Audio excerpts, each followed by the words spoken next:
Yay! Hello! We're live with nobody. It's just me and you. Hey, how you doing? Yeah, it's Nobody Asked, the show that nobody asked for, backed by popular demand. By which you It's mean nobody? me. It's me, Colin. I am the son of a woman, like many, and that woman is my mother. It's Maria. Oh, it's Maria. It's me. Yes. How And you that'll doing, be the Colin? last time that I refer to her as Maria. Oh, I did it again. Wait, what would you refer to me as? Mom? Mom. Mom. Hey, mom.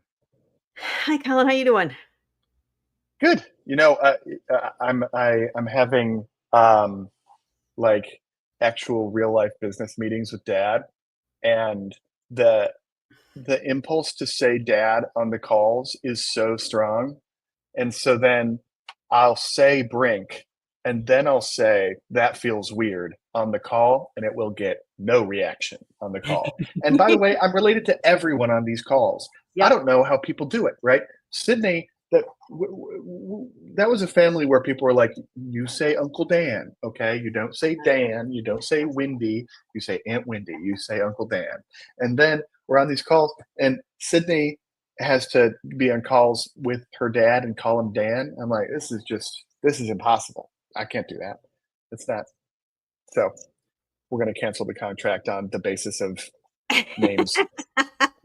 I think if you called him dad, nobody would really give you a hard time about it. It would be Yeah, it okay. just feels weird.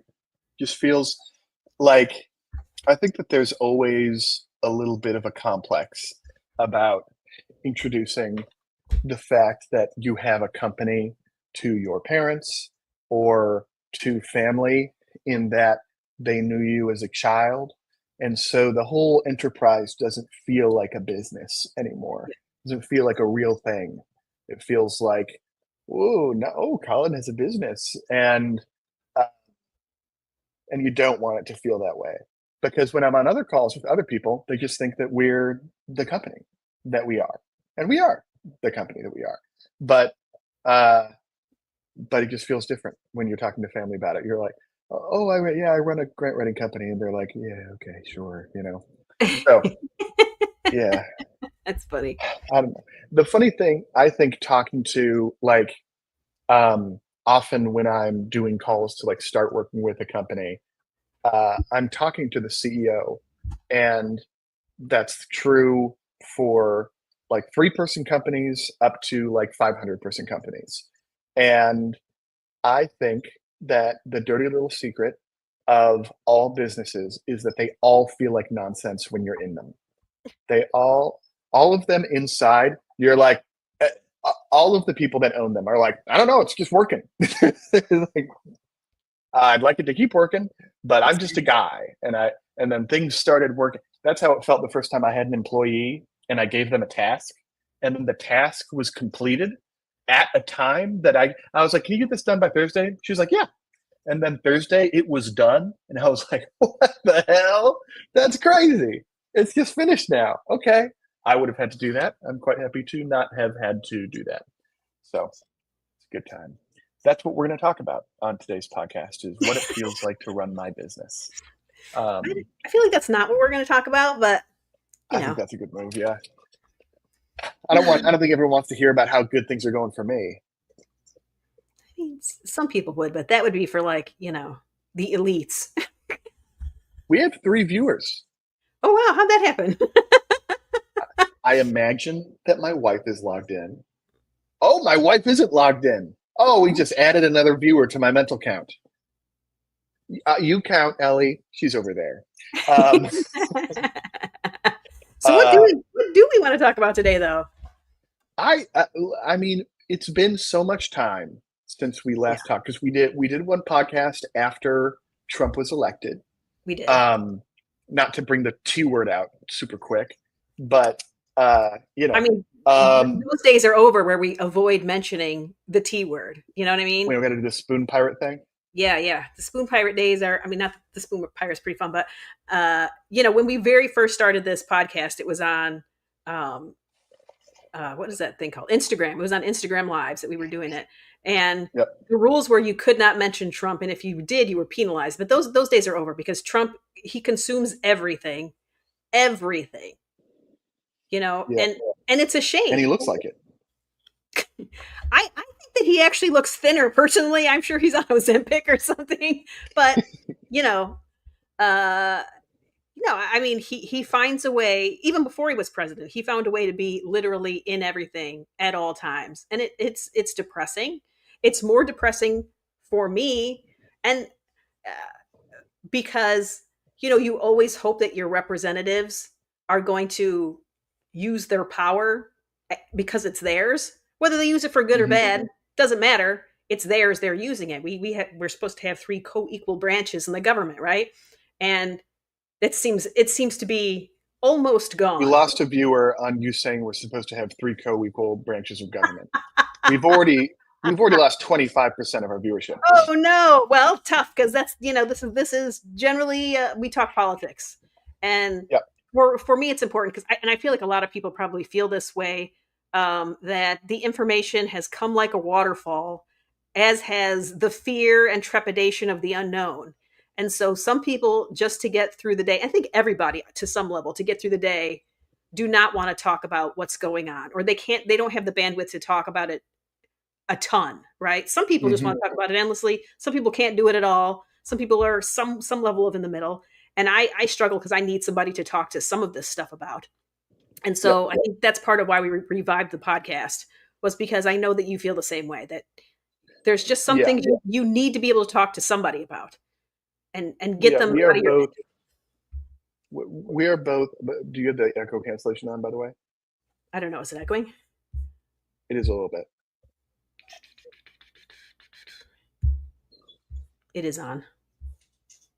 All right. Well, we'll deal with it. Um, the yeah, you and I are both the people that need to talk about it. Is I think the point of this. Um, yeah, because there are so many thoughts that come out because the situation just feels so idiosyncronous. It feels wrong with um, just with your conception of the world, right? Like we uh, you more so, but I grew up in a world where Anthony Weiner, uh, which great name, could get canceled for sending a pic of some chub through his underwear to a lady, and that was the end of what was otherwise considered a very like a career that had real White House potential, and that was the end of that, right? And Bill Clinton resigned in disgrace for sleeping with an intern and having an affair. Bill Uh, Clinton resigned in disgrace? That didn't happen. no. Sorry. He didn't resign. He didn't resign. He was he was impeached for it, He was um, impeached, yes, but but he did finish out his presidency. yes. Um, The and I think same a way lot of people Trump's think was he would have impeached won a and third term if finished it out. was available. Yeah, that's Yeah, true. Although Trump was impeached for other things, but sure. um, uh, it it felt like a world where politicians had to walk on eggshells, and then we had somebody come in and just say, "If I do enough fucked up shit, then no one will be able to hold on to it." Right? The whole flood the zone thing Mhm. that what's his face talks about. Um, Bannon? yes, Bannon. Um, And so now we're just living that out in real time. And I think what is maybe exciting about right now, um, although it's hard to not be pessimistic with how we've seen every other controversy go with Trump, is the fact that we are seeing in real time Trump try to distance himself from this Epstein scandal, um, over and over again. He's doing sort of weird, goofy stuff that he knows that the left will latch on to temporarily. And it's almost a meme like on Reddit, which is where like that's my most used social media site. There will be a top post that's like Trump posted an AI image of Obama getting arrested in the White House, which is just classic shit that would get to the top of Reddit. And people would be like, this is ridiculous. I can't believe he's the president. Agreed. Who gives a shit? And now it's a meme where people say what they think about the subject. They say, lol, that's crazy. What a doofus. Dot, dot, dot. What about those Epstein files, right? And Dude, so people are latching onto this. I think sort of seeing um, I mean, the strategy is so clear from Trump. There's no real secret to the strategy. And no. now we're actually seeing some people intelligently go, look, this is a problem that actually might unite liberals and conservatives. Conservatives actually care about Epstein, or some of them do. Um, and so we should just not let this go. We should not let Sure. this weird, bogus trade deal distract us. We should not let these AI images distract us. You know what's frustrating me? I think the golf thing is distracting people a lot. And it's like, we've known he cheats at golf. Yeah. That's been news, bro. There was a book about that in 2012. Okay, this is not new news. He cheats at golf at his own golf course. He makes up trophies to give himself at at these things. I think these are good things to campaign on, right? I think that it's just such a clear loser vibe to be like, give me a trophy anyway. But uh, which like is so which uh, is so counter to kind of like this MAGA alpha dynamic, right? The idea that you would give yourself a trophy, because that's the thing that they hate about, I don't know, modern children's sports, the yeah, participation they hate trophy, participation trophies. right? But that's not what Trump's doing. No, no, No, no. you're right. He's saying I won I even if I won. lost. Yeah, I'm a winner, which is such a it's such a weird kind of loser to be. Um, and yeah, there are these micro moments where you sort of see a crack in the facade of this whole Trump thing. I think that when Tim Waltz did the whole "these guys are just weird" thing, it like that strangely worked. Um, that had its little moments. Um, I mean, I think that you have to sort of resort to schoolyard shit. But this Epstein thing is interesting because I've been interested in the Epstein case for years in maybe a passive way, but uh, it always felt weird that Q and all of these alt right um, like the extreme right conspiracy theorist side of Trump's fandom was essentially like there's a massive problem with pedophilia and human trafficking orchestrated by the Dems. And Right. when all the Epstein stuff really started to get some heat in 2018 while Trump was president, um, they were like, "Oh, see, this is the guy," and it always felt strange because it's like, "Yeah, your guy is friends with Trump. Like this is if this is the guy, then it implicates your boy. And so come on over, right? I'll give up Bill Clinton yesterday. What is For going on sure. with these? Like the thumbs up. The I'll give up Bill Clinton yesterday, right? I have no. Why would I not? You know, and and they're like, oh, well, that's fake, and you're like, well, we've lied. This is over already.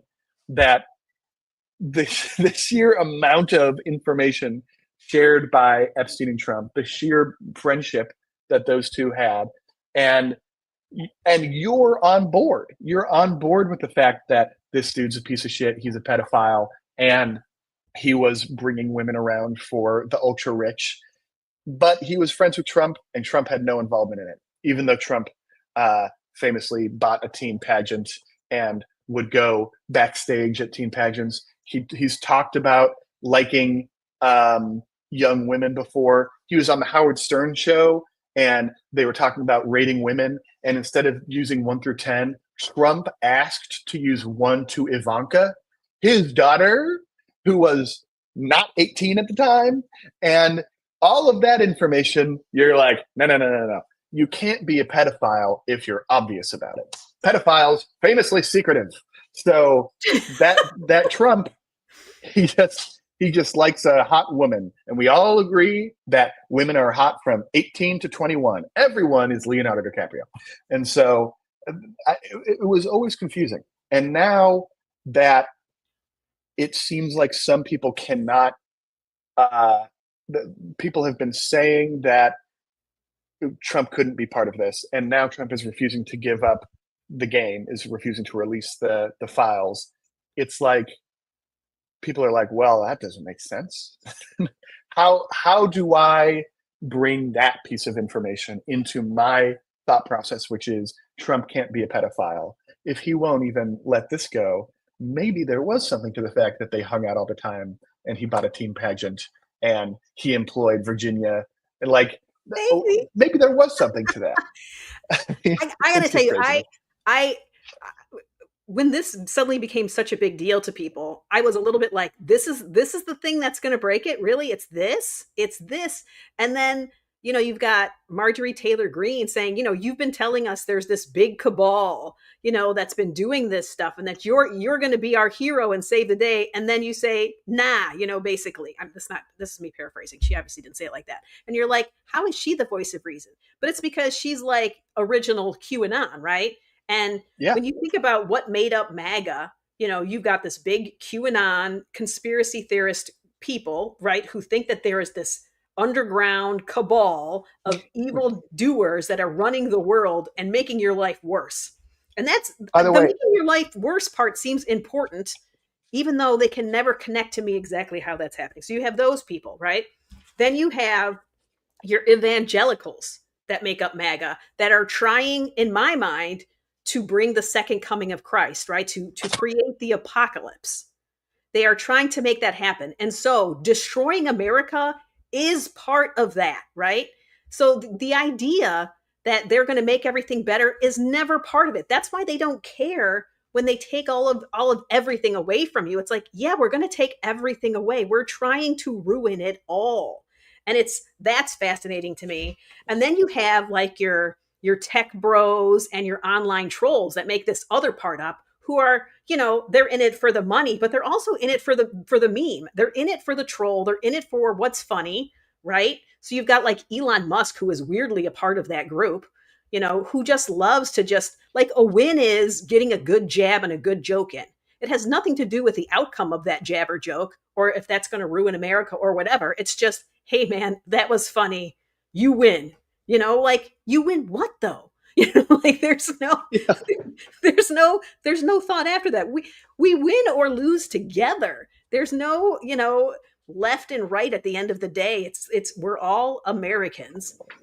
We go down together. It would be nice if we were all paddling in the same fucking direction. it would be nice. It would be nice. I had to introduce the new dog. I realized we haven't had a nobody asked since we got a new dog. So we Yes, still Colin have has Moby. 2 dogs. We have two dogs now. That's Radar, and he turned 11 months like 2 days ago, 3 days ago. Um, so almost a year, August 26th. I was going to ask if Colin had a baby yet. That's what he never changes. No baby yet. We'll see. Probably delayed a little bit by political goings on and I think such. I think that's particularly interesting also, is just how, I mean, to me, I feel like everybody is feeling the results of this presidency, whether they want to admit it or not, right? And I Mhm. think you in particular, you and Ellie, you guys got to feel it right from jump in a very like dynamic, aggressive way, because it affected Mhm. both of you. Like, so Ellie, she's a researcher at Columbia, and Trump has a stick up his butt about Columbia very aggressively. Yeah, Trump was real mad about Colombia, but they capitulated, and then credit to them. The first time they capitulated, I said, "You didn't get anything for that capitulation. Like, what was the point?" And then you saw Harvard fight back for a little bit, and it was like, okay, that's what Colombia should have done, because Colombia got nothing for the initial capitulation. Um, And then all they had to do was pay him $200 million. And now supposedly the funding is coming back. Who knows if it actually is? But And what it amount? seems like it. Was it worth 100 million, or was it so much less? I mean, Well, I mean, the funding was much more than 200 million, but uh, it's an interesting question because the concern with Harvard is that uh, they might have won back their grants that they haven't, but they might have. Um, but you can't control if the funders are told explicitly not to fund an institution. Um, so it would put at risk future funding for them, and that was the big concern: is they would have no legal standing to protest that. That happens is that institutions are are blocked from funding, um, and for an institution like that to operate, it needs recurring funding and the promise of being able to acquire funding in the future. And in order to attract talent to work in research at an institution, they need the promise that it'll be possible to fund their projects. for sure. That is not possible if the NIH and the NSF are not funding anything. Okay, So, so I want to tell you something that I heard with regard to um, grant money going to private colleges, because I love to read comment sections and see what's the mood of people, and or what are they being told to think about things. And I saw somebody mention, oh, it's a real shame that grant money can't go to public institutions instead of these private ones. And I'm like, mhm, who says it can't? Like that. it Fill out your does. grant. Yeah, fill out your grant paperwork. It'll go wherever it makes sense. Whoever can write, a good proposal to make the money do Yeah, its and work.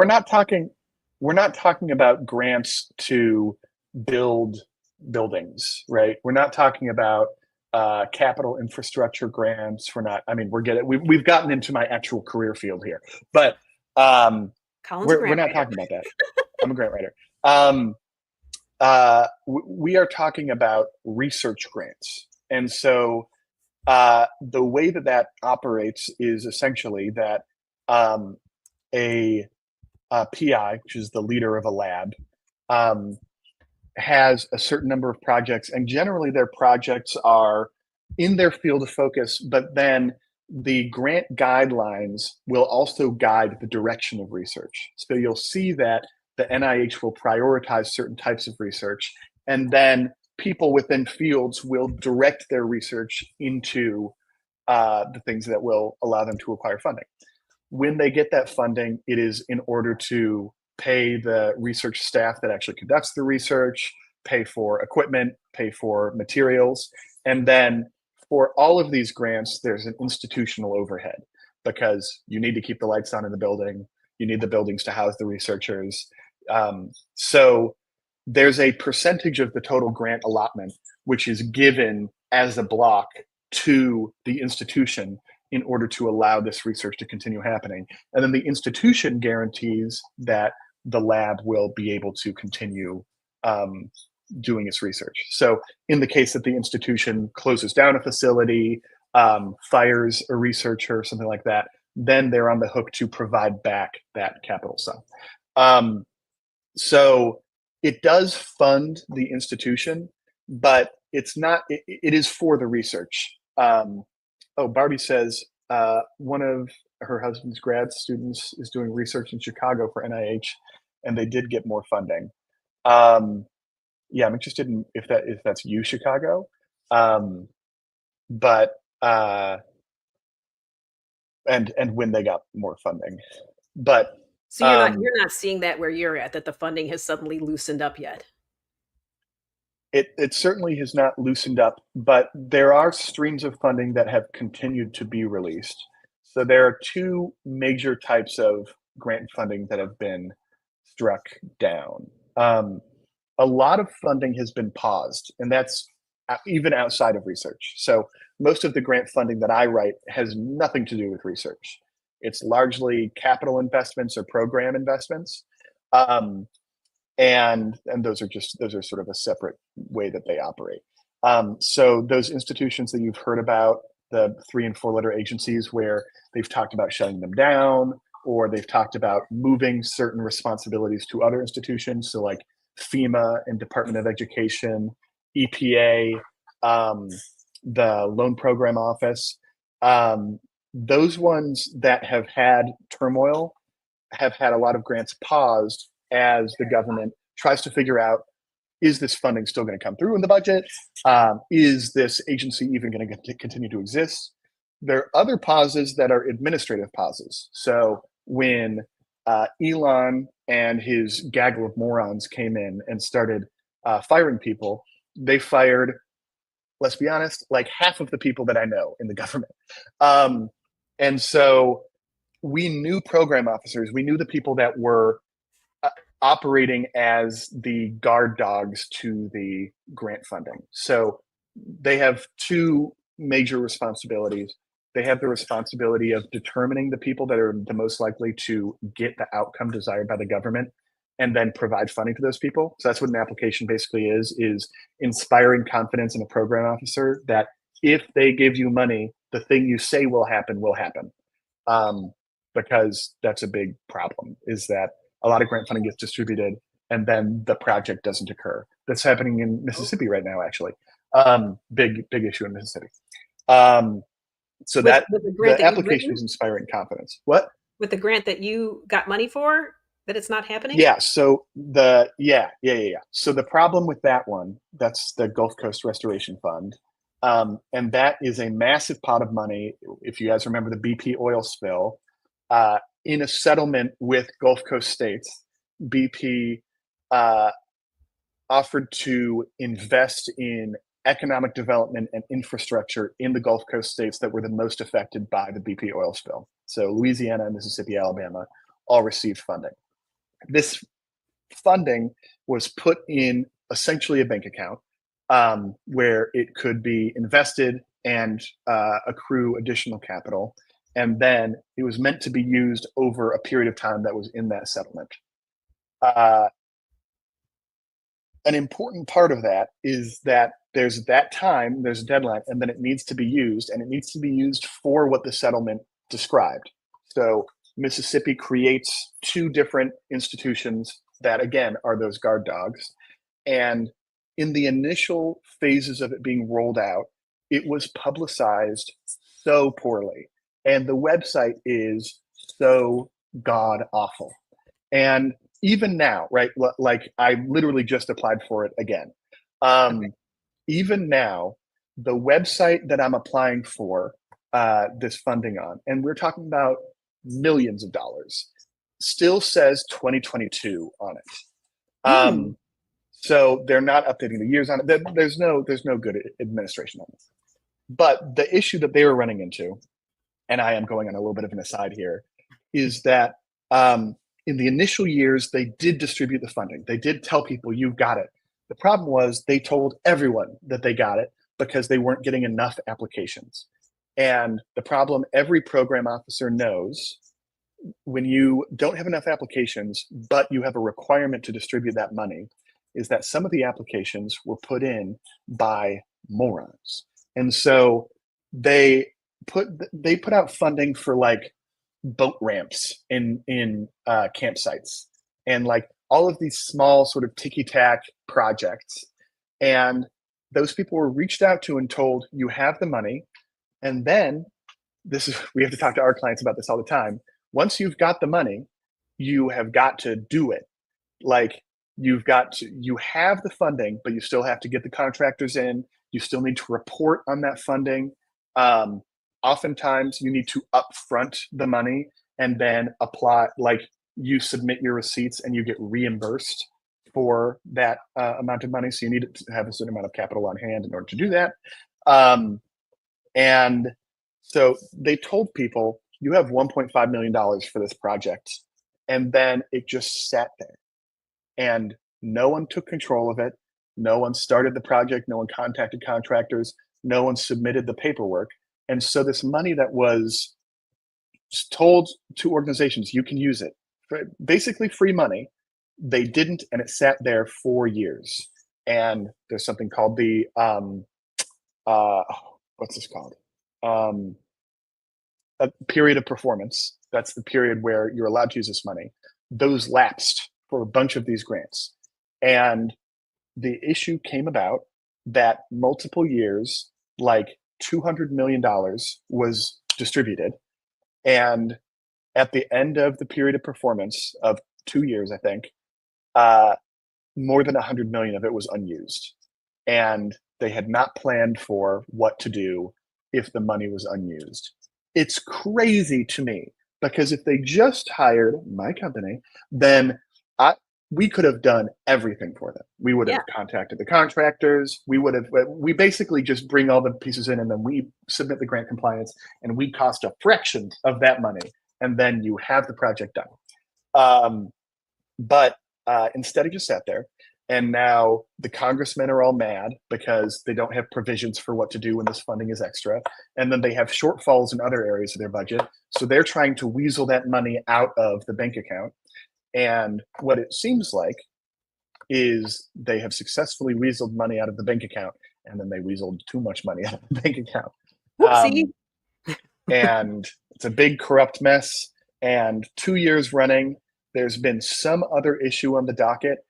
This year, it's about income tax, and Yes. they Mississippi is getting manufacture a rid of fight. income tax.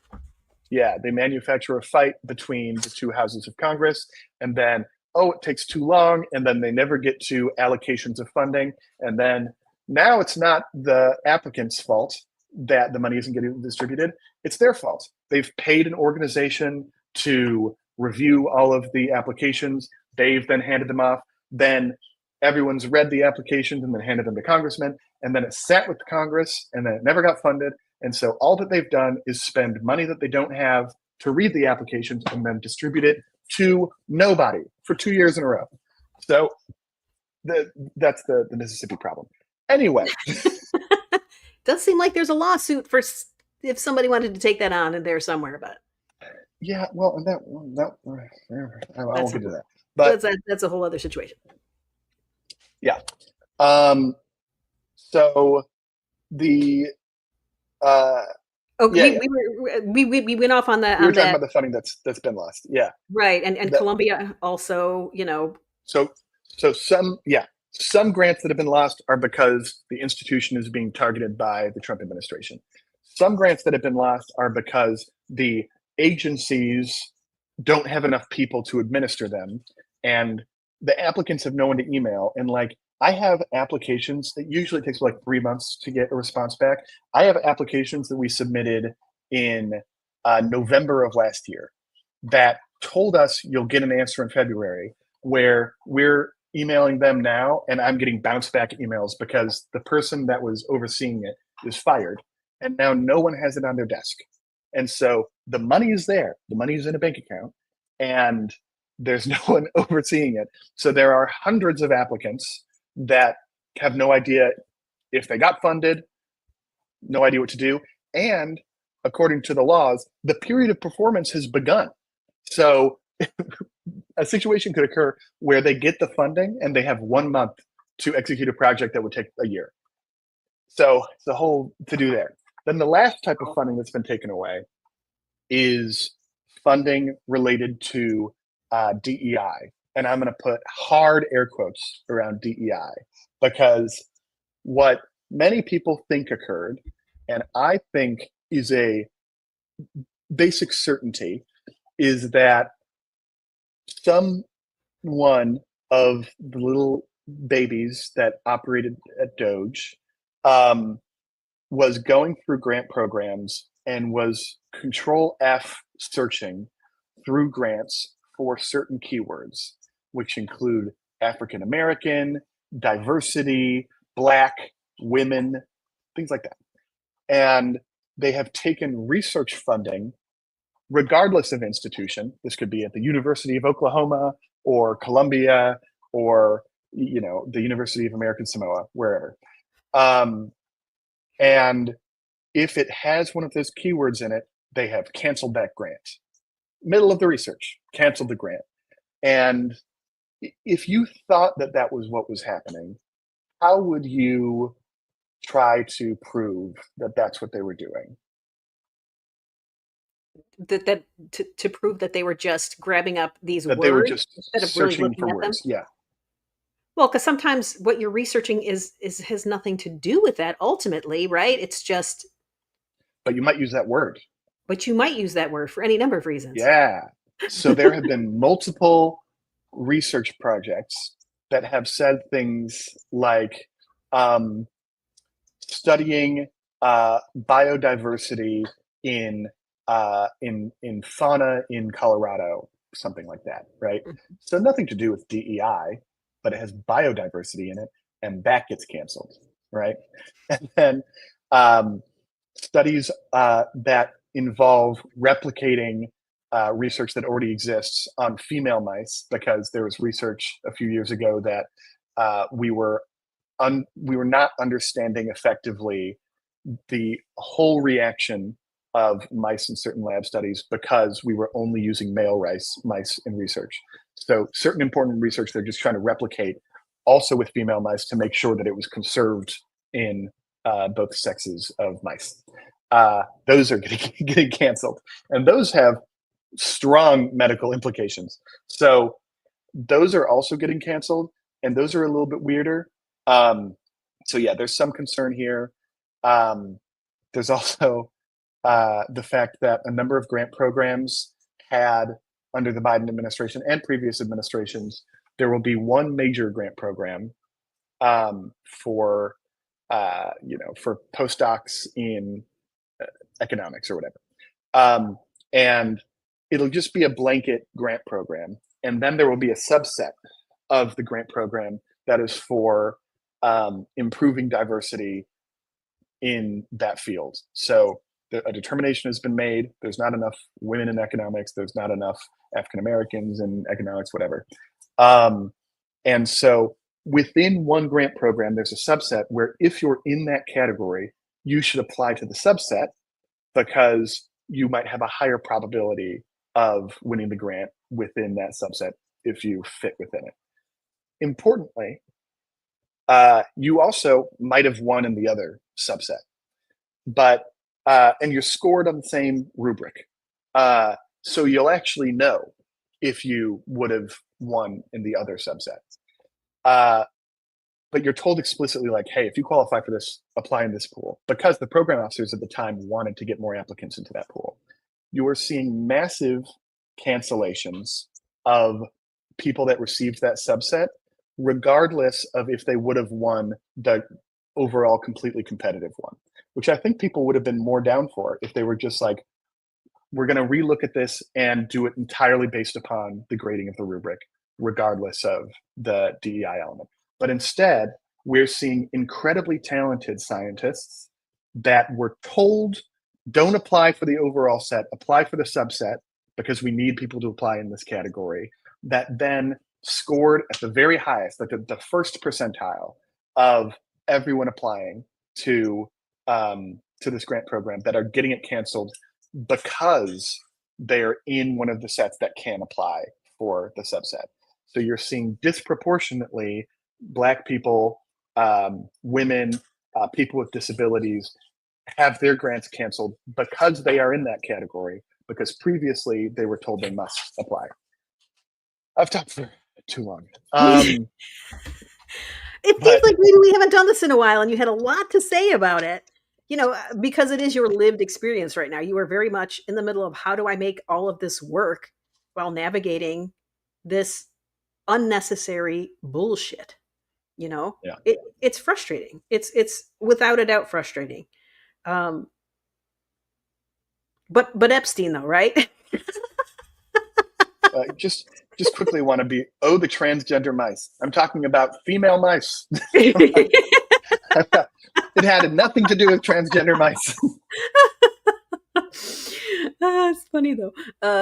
But Epstein is the thing that somehow has turned everybody, and Yeah, it's does here's where I struggle, because I am also quite interested in the Epstein thing. I find it fascinating. I want to know the answers. I I I think it's all worth investigating. But is this the thing that we turn the country on? It's not all of these people being fired from their jobs. It's not, you know, the prices of food not going down. It's not, tariffs making people's life more difficult. It's not, ICE agents just grabbing anybody who's brown off the street, because who's got time to actually do a real investigation if we've got to get 3,000 people today? It's like, Hmm. it's an impossible scenario. Like, and the transgender anything, like worrying about whether there's a transgender person in college sports. Are you in those college sports?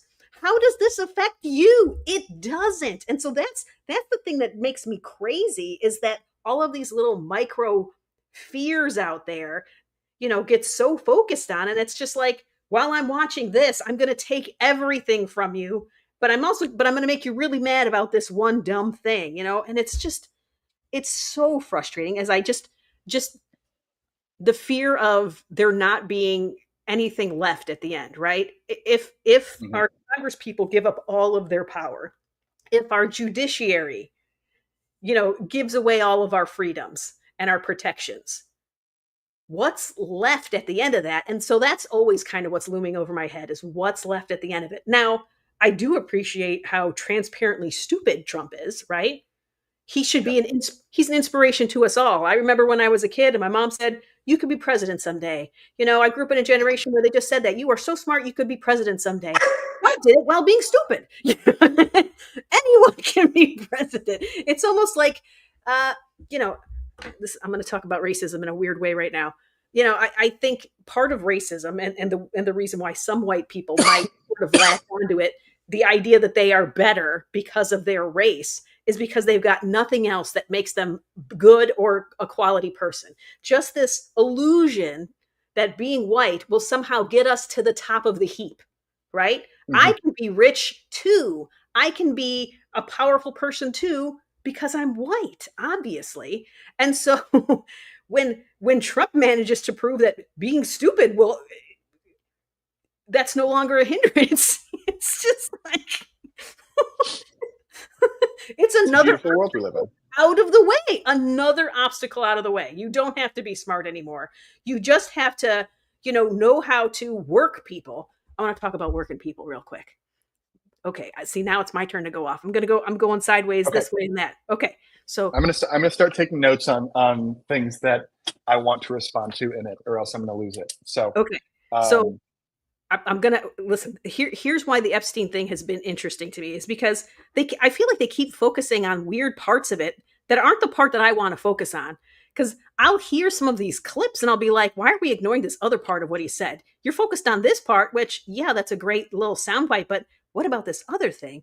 And for me, okay, I ended up going down this rabbit hole with the Daily Beast, and there was the person who wrote Epstein's memoir. I guess it's his name's Wolf or something, and he was talking to Epstein. So we've got these recordings of Epstein saying this stuff, and he was talking about here's the thing that Trump and Epstein, like, they would do together, because Epstein says that Trump is an absolutely horrible person, which is quite a thing for Epstein to say.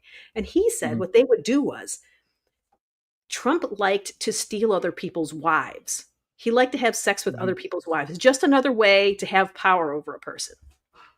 sure. And what he would do is, um, Epstein and, Ghislaine would have this wife in a room on speakerphone, just listening in, while Trump would be in with the husband, right?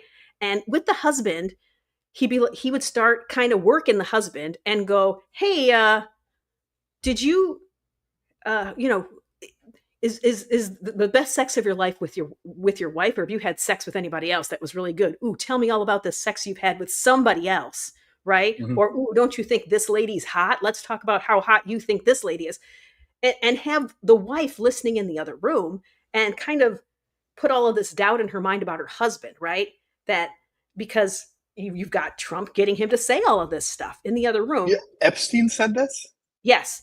So Oh Epstein's my in one gosh. room with the wife, and Trump is in the other room with the husband, working the husband to get him to give incriminating sexual information up, so that then Trump would swoop in and start to comfort the wife later and work her. "Oh, yeah, your husband's terrible. He's so awful. I'll make you feel good, baby." And he would swoop in and have sex with these people's wives. And so this is why Epstein says Trump is a horrible, evil person, is because he likes to sleep with his best friend's wives. That's the way it was framed. Wow, that is quite disturbing. Yeah. So It's like, do you want to know? And what's so that's from the Daily Beast, but also what's weird is I got a lot of this on a .gov site, documents that are saved on a government website that are about the interview that I'm guessing this Michael Wolff dude did about mhm. Epstein. It's like I'm like I am reading a Daily Beast article about a book writer on the government's document site. It's just like so weird that that is Yep. where I'm getting this information from. And so that was one part of what I fixated on a little bit this week was just these weird and the other part was when if you hear Epstein say why his relationship with his best friend Donald Trump broke up, he's going to tell you about this weird land deal in Palm Beach for this big mansion. It's called Maison de l'Amitié or something. And they got in a bidding war for this same piece of property, and Trump ultimately did win the property. He won it, but he was just really mad. Like, how dare Epstein bid on the same piece of property? But then you hear this week, you hear Trump saying that's not. He doesn't say anything about this deal. Instead, he starts talking about how Epstein stole these young women from his spa. So he's stealing your employees, and then Jelaine is obviously doing what she's doing, and then the whole situation turns how it turns. But that's what Trump was mad about, was that he was stealing his spa employees who were Hmm. underage, which is a little bit weird, but I can't quite decide if it's weird or not. It feels weird. Can I tie this in with what I was talking about earlier with Colombia? Yes. Okay, so this is like the most poorly kept secret of the whole Colombia fiasco, is that it it's all supposedly about anti-Semitism on campus, in Colombia, right? That was what it was about, the pro-Palestine protests that occurred on campus and the Right. encampments, which started in Colombia and then spiraled out into the rest of America. Fox News couldn't stop fucking talking about it. And it was all anti-Semitism, which I'm sure Donald Trump cares about very deeply. He loves the Jewish community, and he would never be anti-Semitic in his life. But let me show you something that it also might be about, which he hasn't said, but seems a little bit strange. So the building that Ellie's program is hosted out of, and that almost all of our friends work in, is the Jerome L. Green Science Center. It was the big new neuroscience facility at Columbia. Massive, gorgeous buildings. It's in where Morningside Heights turns into Washington Heights. Okay. So a little bit north of the campus. It's very close to where I live. And opened a while ago, and this is the way that Columbia attracts neuroscientists, is they're very invested in this program. They purchased this property about 25 years ago, but it was originally going to be located more in the Upper West Side area. Um, and there was a back and forth discussion about where it would be purchased. And who do you think that Columbia was going to purchase this property from? Is it Epstein or is it Donald Trump? It's Donald Trump. Columbia Trump and $400 million, 25 years ago and now. So they were going to put this satellite campus in what near Lincoln Center between 59th and 62nd Street, and they were going to purchase it for $400 million from Donald Trump. And what was the exact number that they took away from Columbia? $400 million. Now, when that was happening, when that 400 million was taken away, why do we look different now? Oh, There we there go. we go. When that was happening, uh, it was interesting to see happen because it wasn't like, here are the grants we're going to cancel, and that comes to 400 million. We're going to cancel this type of grant because we know that we can get it through the courts or whatever. What happened was Columbia was told 400 million would be canceled, and then for weeks afterward, they were slowly canceling grants, trying to get to the 400 million number. The number was decided, and then they canceled certain massive grants. And then towards the end, they were canceling all of these like ticky tack, like 200,000. They were just getting to the original number of 400 million. And Donald Trump, famously, apparently, to the administrators of Columbia, when Columbia went with this other property to build their campus on because they couldn't get a deal done for 400 million with Donald Trump, he tried to sue the university for backing out of the deal. He started bad mouthing Columbia to the press. He was infuriated by them going with another property. And now, 25 years later, with the right smokescreen, he cancels exactly the same number left. It's sort of similar to this weird wife situation and him poaching Epstein poaching They're trying to, like yeah, trying to. a They're towel both person. got a bidding war for a piece of property. Yeah, Yeah, he is infuriated with not winning in any of these scenarios, and he always wants to find a way to fuck it up after. yeah. Um, Hot Potato here says that Trump currently owns Epstein's home now. So that's interesting. I didn't know that. So I'm gonna have to look that one up and see what I can find because this is my kind of rabbit hole. To yeah, me, money seems like such a weird reason to hold a grudge or to end a relationship like this when you're dealing with the kind of money that these two have.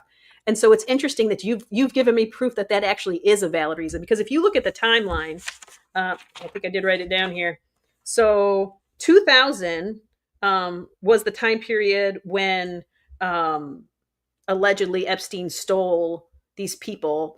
Virginia Guffrey. We know her name. She's the one that is no longer with us allegedly from a you know. Anyway, she used to work in Donald Trump's spa and then ended up working for Epstein. So that was 2000, right? And then 2002, and at this point, Trump says it in the things he's saying now. That's when he ended their friendship, right? He said, "You're out of here," but that's not what happened because in 2002, he said Jeffrey is a terrific guy. He loves beautiful women like I do. Some of them are on the young side. So that was 2002. So obviously, still friendly enough with Epstein. 2003 is when we get that naked birthday letter that says, every day is a wonderful secret. That everybody is speculating what this wonderful secret is. Some people, and I haven't heard enough people speculate this, but some people speculate it's that they were both sharing a girlfriend at that point, which is weird because he has been dating Melania on and off since 1998. But when it comes to when that um, land deal happened for that, where they were both fighting for that Maison de l'Amitié, that was in mhm. 2005. And so that's really kind of the last time you see them. So the idea that it's actually money, that this is all about money, none of the terrible things that Epstein has done, it's none of that stuff. They can share a girlfriend together, no problem. No problem at all. They can do all of these things, no problem. But he holds a grudge over money. Yeah, Curious. it's interesting. The dude is just self-serving, you know. But yeah, I still haven't really decided on if I am convinced that this is going to be the thing. Because I feel like the last 6 months, there's always been like Republicans are starting to turn on Trump because he didn't do X, right? And Yeah. it's just always bullshit, right? His approval rating has gone down, not nearly as much as one would hope, but it has. Yeah. And um, But not as much as the left, the pundits on the left like to say, or every podcaster yeah, on the it's left. it's They're like, always collapsing for Trump. And you know what it feels like? It feels like it's never collapsing for Trump. It feels like he has consolidated the keys of power effectively enough that mm-hmm. he really can do no wrong. And this is a test of it for sure, right? The fact Yep. that his base was so invested in Epstein And you're still seeing some of the Republican pundits that were previously so release the Epstein files sort of turn around for him, you know.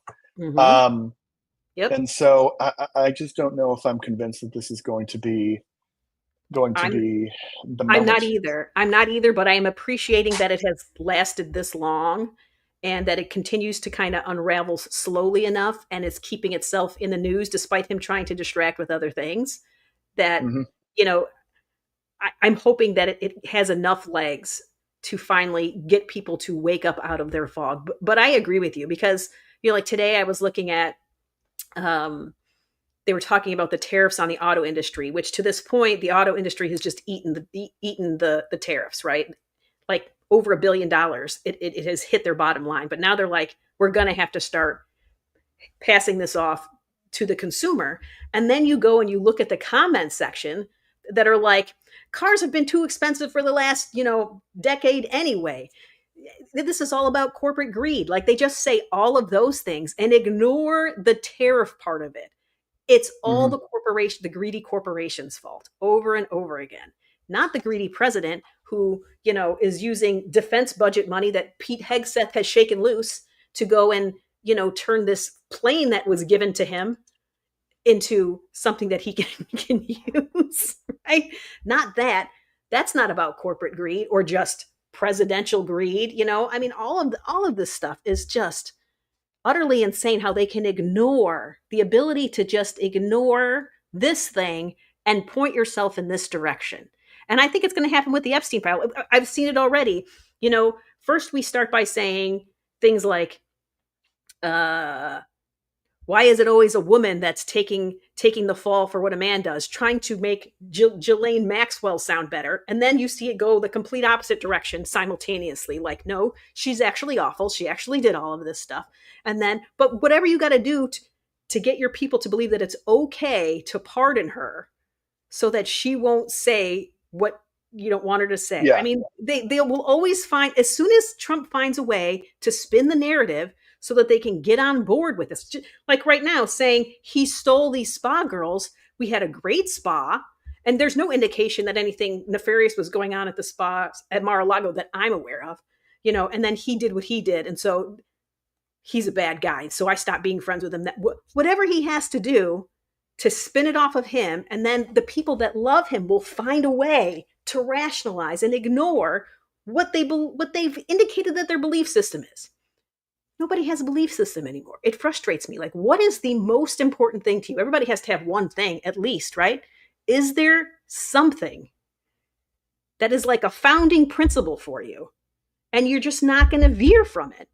And it feels like no, there's no Yeah. founding principles anymore. They're all gone. I've got the image that I think um, articulates the why people will fall for the like this is corporate greed. This is the image that I see percolate every every once in a while. The last time was during COVID, where this is how people articulate the mentality of corporate greed, which is whenever there's an influx of supply or an influx of demand that drives up corporate profits, then there's no upside for the consumer. There's no decrease in prices. It's just the prices remain where they are and the corporation gobbles up all of the profits. But Sure. when there's a tariff, when the tides turn, then it's on the consumer to front the money. Um, and I mean, even in your case here, we're sort of seeing the opposite of that, where the auto industry tried to eat the tariffs for a little bit, and then have had to, uh, move it over to the consumers. And it's not like the auto industry has been doing well ever since for the last couple of decades. But this is the thing that people say is the problem of corporations is that when times are good, they're only good for the corporation. Like there's Yeah. no feeling that eggs everything's increasing in prices right Mhm. during inflation. There's no feeling that it will ever come down. It's just an ever moving ceiling. Yep. And so the best thing that can happen for a consumer is that it remains high. And that, I mean, and there's a grain of truth to that, but that's I think that that's where people get the I'll blame a corporation for tariffs mentality, even if it doesn't make sense. Um, I Okay, I had two notes from things that you said. Um, uh, I feel like it would be a productive debate, but I don't think we have time for it. Is talking about the obsession with trans people in sports. Um, And then you were talking about MTG being Marjorie Taylor Greene being the voice of reason. Did you see Marjorie Taylor Greene is the first Republican to call um, the war in Gaza a genocide? I did. And I appreciate it What because a How you out of can't get left field. Democrats you can't get half the Democrats to say it, but you can get her to say it. It's like, Yeah, thank you. But I also, mean why does it you have to can't get come me to from say it, her? Why doesn't it have to come from her? but yeah, no, it was crazy to see that from her. I was like, I don't know what's going on anymore. Marjorie The Taylor way Greene we seemed bow reasonable. down to Israel is so weird. Like, you want to talk about a cabal, that's where it's at. You need to go look that way. Like, why are we so beholden to Netanyahu's nonsense? And I also think, okay, so here let me go back to Ghislaine Maxwell a little bit. So her dad, he ran kind of he was basically the Rupert Murdoch of Israel. He Mhm. ran the news organizations there. He had his own name in Mossad. He had his own code name. So the idea that the fact that a lot of people haven't been gone after in the way that many people think that they should have, that are probably on a list that exists for Epstein, it feels like there might be like some CIA Mossad reasons why that's happening. Like, is this all part of a weird international covert mission of some sort that I don't understand? uh like, I just feel like there's something else going on, because some people believe that Ghislaine actually was running it more than Epstein was. She was feeding his appetite, sure, but was she the one that was really running the whole thing? You know, was she getting information on people? What was she doing? What a gross way to do it. I don't know. I don't know. There's something else there that I don't, that is beyond just Donald Trump. But also Melania. What the fuck's going on there? She's not real either. I feel like she's an operative. I'm just going to go on my own conspiracies right now. She feels like an operative, possibly working for Russia. I don't know. There's something off there as well. And there always has been, because he's been cheating on her the whole time. They didn't get married till 2005. You know, him and Epstein were sharing a girlfriend in 2003 while he was dating Melania. And it just kept going and going and going. That whole Stormy Daniels There's thing was something about Epstein 2006. Was there something about Epstein introducing Melania to Trump or something like that?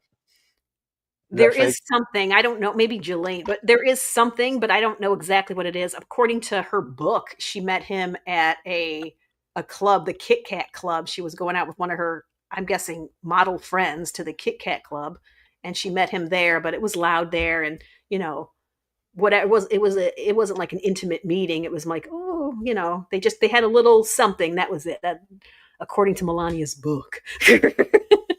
But I actually I don't know. There's a lot of speculation about that. And her Einstein, visa. Oh, again, Michael Wolff alleged that Epstein introduced them. So maybe Epstein said he did. Who knows? Because yeah, he did a lot of interviews Yeah. with Epstein. But some of Oh, Epstein's dates didn't line up either with some other dates that I was verifying, but they were close enough, but they weren't I exactly mean, right. it doesn't surprise me that Melania didn't have a problem with Trump's cheating. I feel like there's plenty of those transactional relationships where it's just like, But she doesn't yeah, like well, him. that's how it is. Yeah, yeah, no, she doesn't like him. Honey, Yeah, yeah, yeah. I feel like there it's like the simplest solution is often the right one. Um, What's yeah, the simplest solution?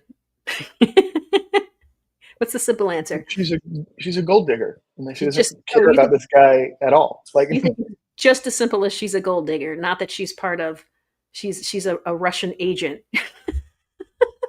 no, I don't think she's a Russian agent. I think that a Russian agent would be much more anti writing a book and having a show on Amazon.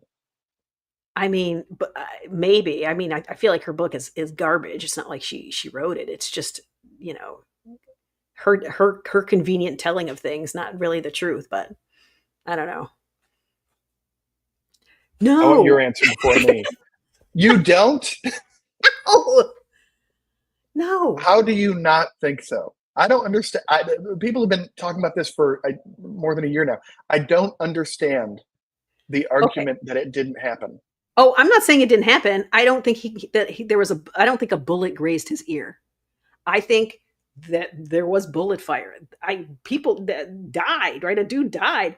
Uh, I think that there was a shooting. I don't think a bullet came in contact with Trump's ear. I think a piece of glass maybe did. I don't know. I mean, Why? he was scratched. I just don't think so. I just don't think so. I think the whole way that he behaved afterwards, the whole thing, just nothing he did afterwards made any sense to me. Okay.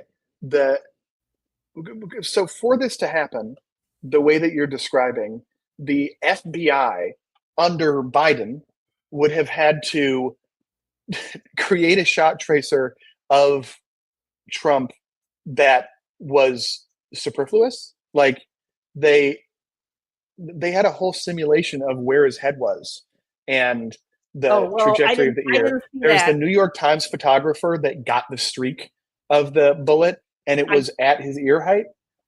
Okay. Well, I did see an And image then of the he got up and was bleeding from his ear. Like the way that it what? would happen in my mind is that the gunfire goes by and he's like, quick, make it look like I'm damaged, right? Like this will be a good moment if it looks like it hit me. That's the narrative that occurs in my mind. But then he would have had to correctly identify where the bullet streak would appear to be on that photo. And so it's just I was under certainly the something hit his ear. I was under the And impression that a bullet hit the teleprompter and that the glass from that was what hit his ear. But I've never seen who gives the a fuck? trajectory videos. Yeah, I do think there was a shooter. Don't I do think that I'm not denying any of that stuff happened. But if you I just don't think a bullet touched him. That's all. And I don't think I anything think he a bullet did touched him. afterwards made a lick of sense. It was so weird. Let me get my shoe. Yeah, Ah! I don't know. I think that that was just a really unfortunate moment of him knowing where the cameras are. You know, it's just You know you've what? got to make There's something. It was a lot of so truth in effective. that. I think that he runs his whole life thinking about where the camera is and pointing himself in the right direction. And, Yeah, in the same way, like the people that he surrounds him with, he wants to make sure that they look camera ready. yeah, and I think No uggos. like so it makes sense that that person, our conception of the narcissist, unencumbered dickhead that is Donald Trump, that has lived his life for cameras, would in this climactic moment where he has lucked out beyond belief. Uh, the only thing we could expect is that he would exploit it for the cameras, and it was just unfortunately You so effective. you make a very good point. You do make a good point. I I mean, just it's I just don't want to change it what I is think. the worst. Yeah, yeah. I mean, that's fine. That's fine. No, Uh, but you make a good point. Like I can make sense of his reactions to stuff, and then you just think of other people that are sort of chronically online. They're always recording things. Somebody's just gotten shot in the street, and they're just filming that, or instead of lending any kind of aid, they're just doing whatever it is that they do in those scenarios. And I'm like, oh, I guess I get it. He knows where the camera is. He's going to give everybody their moment, and he's going to cash in on it. No, I it makes sense. But yeah. still, it was barely anything. I don't even think he needed a band-aid. I think they just put one on for one day because somebody thought he needed it, and then he thought, this makes me look ugly. I don't want to wear this anymore. It's not good Yeah. optics. I'm a powerful man. I don't get scratches or swollen ankles. Oh, yeah, no, I can't even think about that assassination attempt. Just what could have been. Would have been real rough right after. Who knows? Who knows how it would have gone after? But Exactly. oh, Because it would be better now. Like he would be deified. Is that a word? Deified. So, deified. Yeah, yeah, he'd been deified. We don't want that. I don't want him deified. I want him. I want him to be yeah. I thought don't of want him as president absolute either. scum trash beforehand. I don't want him deified. So Yeah, no. it's Okay, I mean, I want to. Everything we're talking about right now is us agreeing. It's just no fun, you know. it's no I've fun. You I've want to got disagree? But we don't yeah, disagree most of the time. we can't open up Israel Gaza right now, or Nope. else we'll get heated. Um, and um, I think that okay, so this is like OG. Nobody asked. Is me talking about the arguments that people make and how I don't understand how how people do this cognitively. And so the reason that I wanted to talk about um, trans people in women's sports is the the argument that you made, which is why do you care about this so much? It doesn't affect you, and I don't think that that is a good argument, like ever, right? Because what? Why do you care about the ICE arrests, right? You're not going to get arrested by ICE, you know. Why do you? What? Or Well, do but you it does. only care about the ICE arrests because you might get arrested by ICE? Because both of those are bad arguments, right? One can have strong opinions about things that are immoral that don't affect them, and one can care deeply about the way the government runs, even if it doesn't have an impact on them. This is why we want rich people to be liberals and to, even though it is probably worse for their financial interests to be liberals. This is why we want them to donate to other countries. This is why we want to have US aid. Listen, I get what you're saying. You can care about things that don't affect you directly. However, I think when there is a waterfall of things coming at you, to pick out one that doesn't actually affect you feels silly. Or I absolutely agree. It feels silly. And I think it is interesting but difficult to articulate when we feel very confidently that when somebody is arguing about a topic that is beneficial for them, that they're not actually arguing about that topic. A more salient example of this is the debate over whether gay people should be allowed to adopt. That I feel like was more a thing in like 2010 ish, right?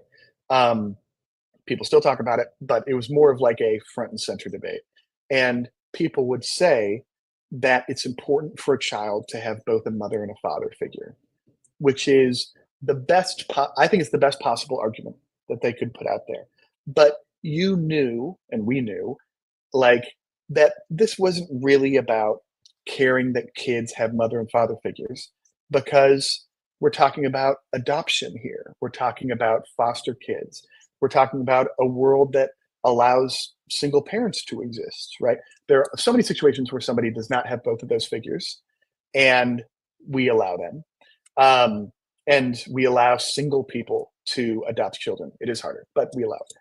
And so you know in your heart that it's not really about the thing that the ground they're choosing to debate on. It's that they don't think that gay people should be allowed to operate as equal citizens of this country.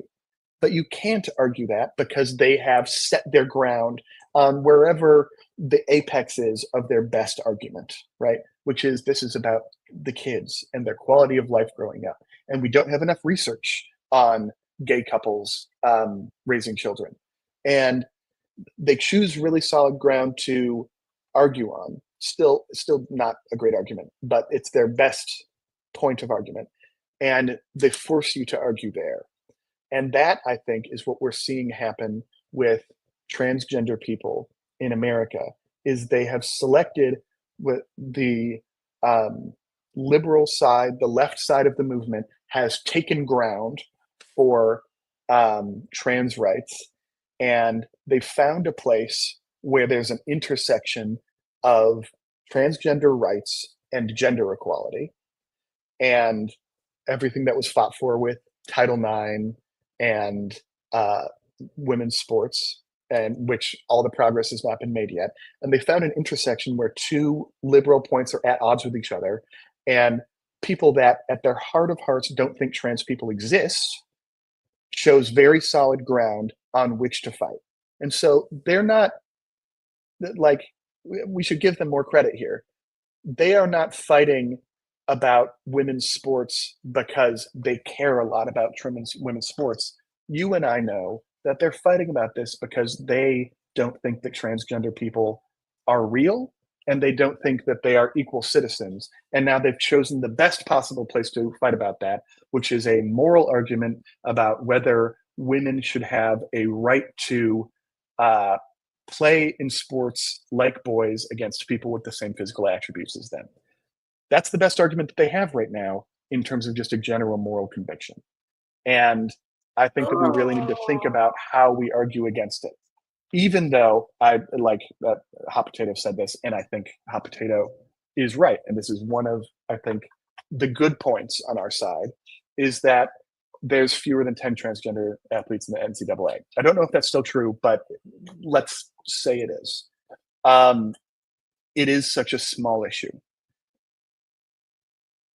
Here's the problem.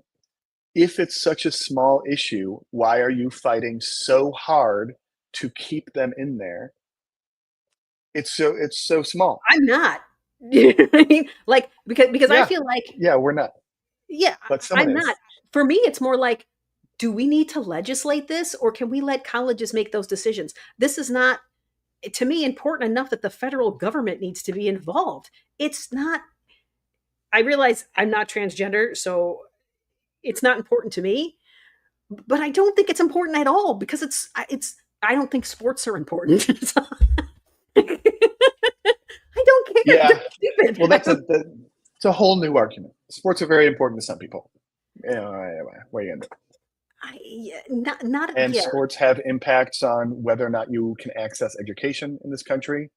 And you can Also open up a true debate here. on whether or not that should be the case, Yep. but it doesn't change the fact that it is the case. And so we're talking about what's happening right now. And this also, it's another intersection for the capture of uh, important educational institutions by the woke left.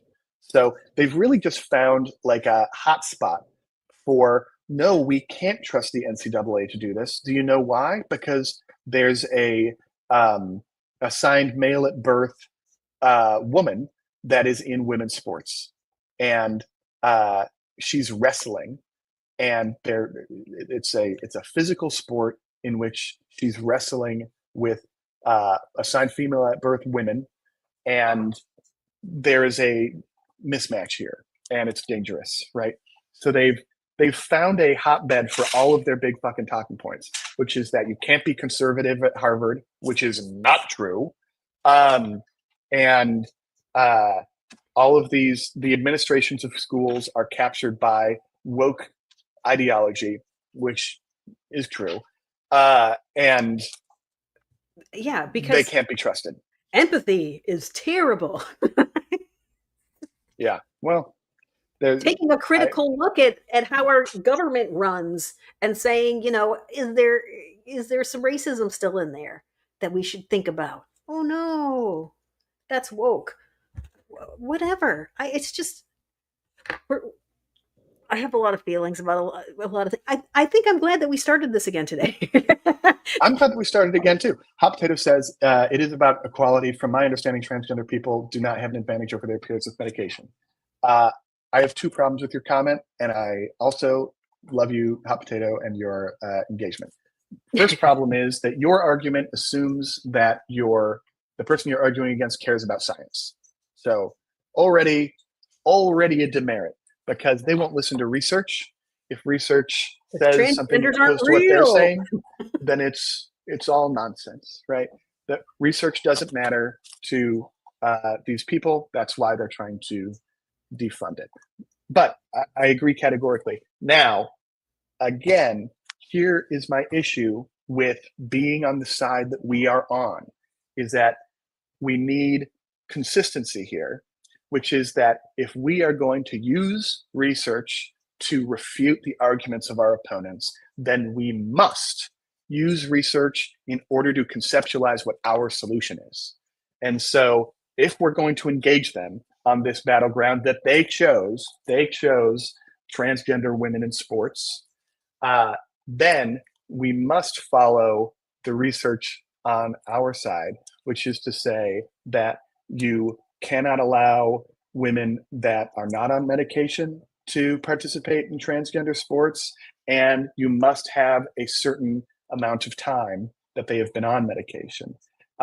Should it be something like taking puberty blockers and then taking hormones, which is the best case for there being a, a very minute difference in terms of physical advantages between assigned male and women that were born women. I'm really trying to use the language around this, and I'm not very good at it. So we have to follow the science there. And unfortunately, I think that there's a significant contingent of the left that will have a problem with any line. They'll just say, we need There to is. trust women that say that they're women, and we must trust that unilaterally. And so we can't have any requirements that are medical. And also, having medical requirements may require something like checking, and then you've opened up a new can of worms, which is that you can traumatize women.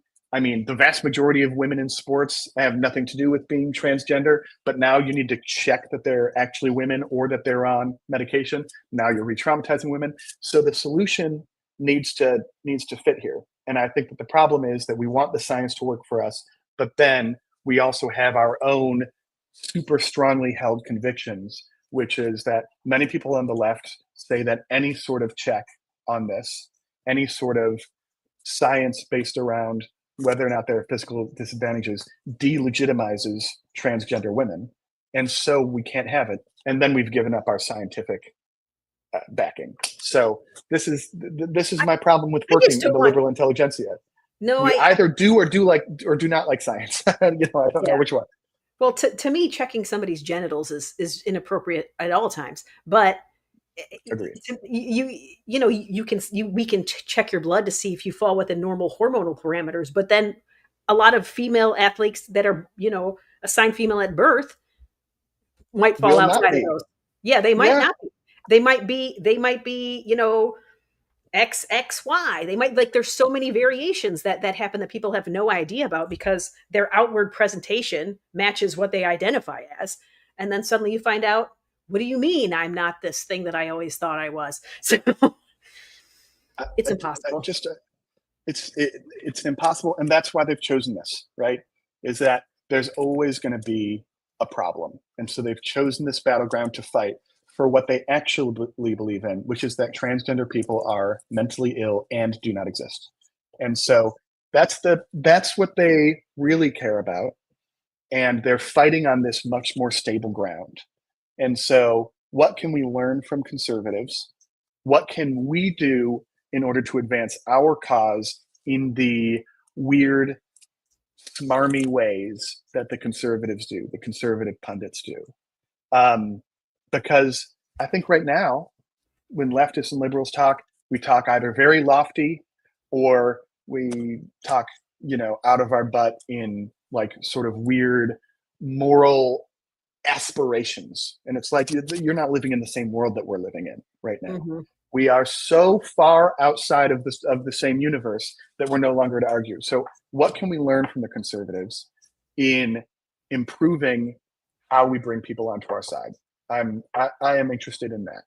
I I am don't know. interested in playing the game because there's a Me too. reason they're choosing these battlegrounds.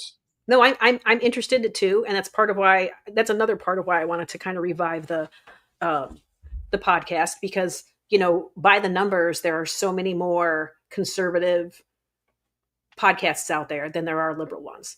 And and No way. allegedly it's pretty significant. And then when you look at the liberal ones, finding one that you can really, grab onto can be difficult because you do have these high lofty people, right? Or you have very condescending leftists. There's like so many there is a lack of unity. I know Trump liked to That's say, "Oh, the me. Democrats know how to unite." No, we don't. We there's a lot of litmus tests leftists. You're either, if you don't agree with me on 100% of things, then you might as well be a Republican because you're a piece of shit to me. Like there's people that there's no gray area with. It's all or nothing. Yeah. And then you got some that are nasty. And listen, some people like nasty. I don't like nasty. I don't like name calling. I understand the frustration with MAGA, but to me, we have to find something to unite on and to come back together with, because I think ultimately we do all want the same thing. Generally, it's just we've got different ideas of how to get there, or we've been told the other person is trying to take this from you. You need to be afraid from them. Like they have been, indoctrinated, but also like mobilized to be angry with half of the country. It's like Hmm. this is America sitting next to you, disagreeing with you. That's supposed to be okay, man. We're not. It is. I would love to get back to it. I think that we're just so rage filled because Yeah, the Trump, the Trump of it all is crazy making.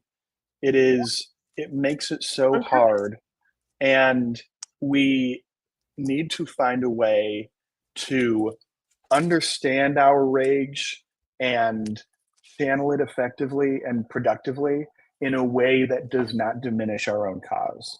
Because right now we are in a situation that is just where we are just living on the edge of things going really, really bad. And Yeah, so, even though it feels like shit and you want to take out your anger on the people that you feel inflicted this on the rest of us, because it's hard not to feel like MAGA inflicted Trump on us, and that they've done something to us, and there needs to be justice. I've got a real problem with justice, right? But um, it's not productive right now, and the downside is so huge it's so huge. to not playing it right now. I would be interested in next week. The I think one of the big conversations that needs to be answered, possibly before the midterms, but certainly before the next presidential election, is what is the direction for the Democratic Party? Because Set them on we've fire. got we've got set them on fire. I like that. That we've got two sides. We've got a side that says the future is Zoran Mamdani, AOC, Bernie Sanders, but younger, wherever that guy is. Maybe a little Pete We Buttigieg in there. the future, maybe a little Pete Buttigieg, but Pete straddles the line. He does straddle the line. Which is why I like Pete. I love Pete. Pete's my boy. I do But too. I know uh, that the trans community might be a little mad with him. I guess he said something in an interview that if you only watch as a clip is quite upsetting. But I haven't seen it, so I can't even speak intelligently on I don't care. I don't, it. because we have to be able to disagree, I guys. feel like that Okay, might be what stop that might be fucking what he said. stop feeding stop feeding this shit. Right? We need to be able to disagree with each other. We, we have we have such a gift in Pete, okay? And there's one thing he disagrees with you on, and you burn him. And it's like, do you see the other side? Okay. Oh Exactly. my gosh, all of the Do fucking not burn liberals that somebody for wouldn't vote for disagreeing with. Kamala because of Israel Palestine. Why would Trump be better? All right. So I Yep. that's behind that. Yeah, yeah, That's that. I agree with you I'm already 100%. mad. Agree with you 100%. Uh, Yeah, let's talk okay, about so something there's the like that side next that's week. Mamdani, and then there's the side that's Cuomo. There are that are like, we need a return to the No, sort of neoliberal, and then there's another side that's like, we need to completely revamp the left party, that and we need one. to go more left. We need to offer solutions, and we need to Yes. be I'm already biasing the fucking conversation. We need to But be pragmatic. You need to be pragmatic. And we can't be. Listen, I got a lot to say. I thought we were wrapping it up, but you just tweaked a lot we of things for me. well no, I'm trying to tease the next episode. Okay, good. Then I'll save it because I do have a lot to say on this topic about the direction that I think we need to go in. Because to me, this is actually very important. The direction we need to go in, and the thought process around it, and yeah, why I think we're in this situation to begin with. Yeah. Well, you'll hear us talk about it if we remember what we were talking about last time. Next week, Thursday at 4 Eastern, 3 Central, 2 Mountain, and 1 Pacific. So, yeah, I know the time zones. Don't even play with me, baby. All right. So come catch us on the Nobody Asked podcast. I have it blocked out on my calendar, and I am ready to rant and ramble about grants as long as you guys will let me. Thank you to Hot Potato. Thank you to Barbie. Thank you to Jane D. Thank you to Addie. Is that everyone? I think, Yeah, yeah, I think that's everyone. Hot Potato, it seems like, has watched the show before and knows what we're talking about, but I do not know.